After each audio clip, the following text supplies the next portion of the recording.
स्वामी जलन से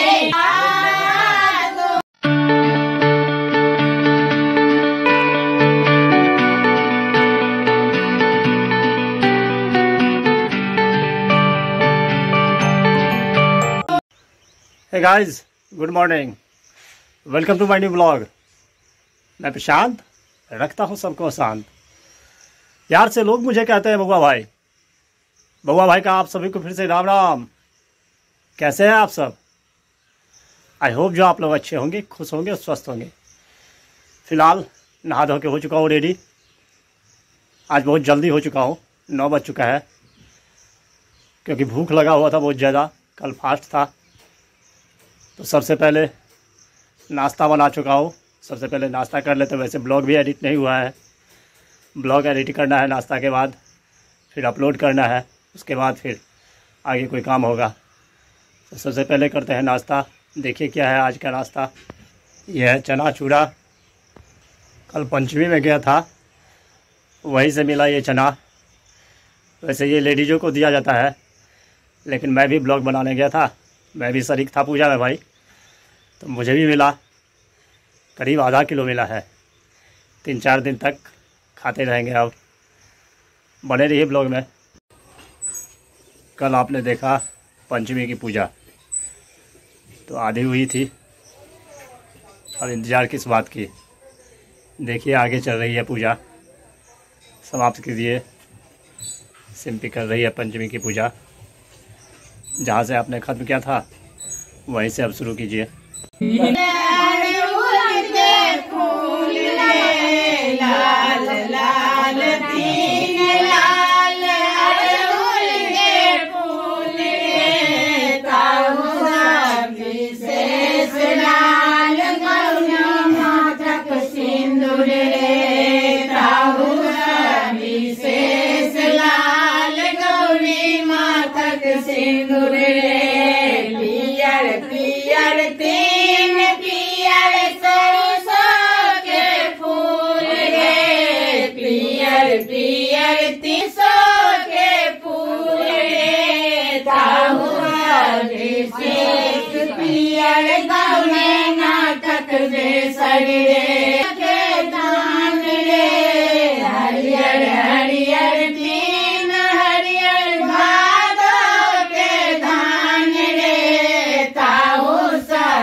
स्वामी जलन से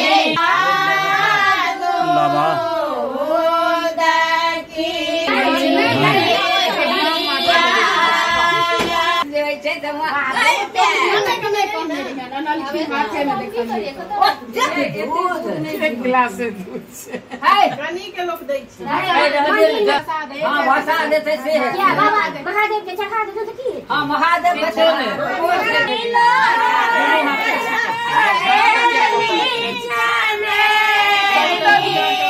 कौन डाली लो रंग गुलाल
कथा होती है शुरू, देखिए।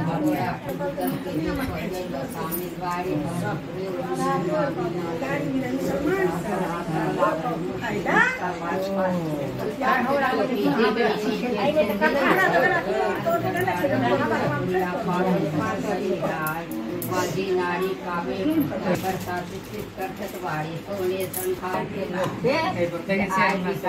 के पंचमी आए पूजा कर सब हमार पूजा में सहारा के पूजा करत दूध लावा चढ़ात हमरा खीर बनात थोड़ी जौड़ बनत सब करत पूजा पाठ सबना करत।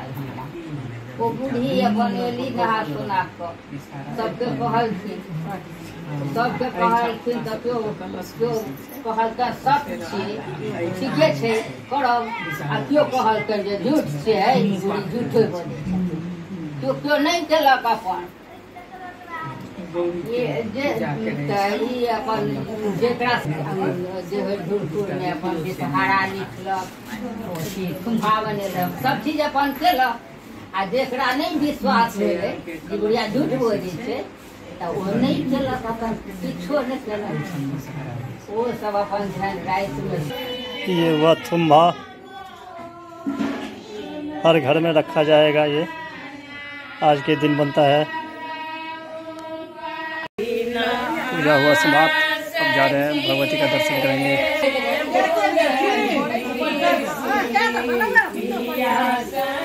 इधर चना बांटा जा रहा है, आज के दिन चना बांटती है महिला। अब चलते हैं घर, पहुंच चुका हूँ घर। ब्लॉग को करते हैं आज यही एंड। आई होप जो ब्लॉग आपको पसंद आया होगा, पसंद आए तो लाइक कर देना, चैनल को सब्सक्राइब शेयर कमेंट ज़्यादा से ज़्यादा कीजिए, सपोर्ट कीजिए। मिलते हैं नेक्स्ट ब्लॉग में, तब तक के लिए bye bye, take care self, thank you for watching. Monday, Tuesday, Wednesday, Thursday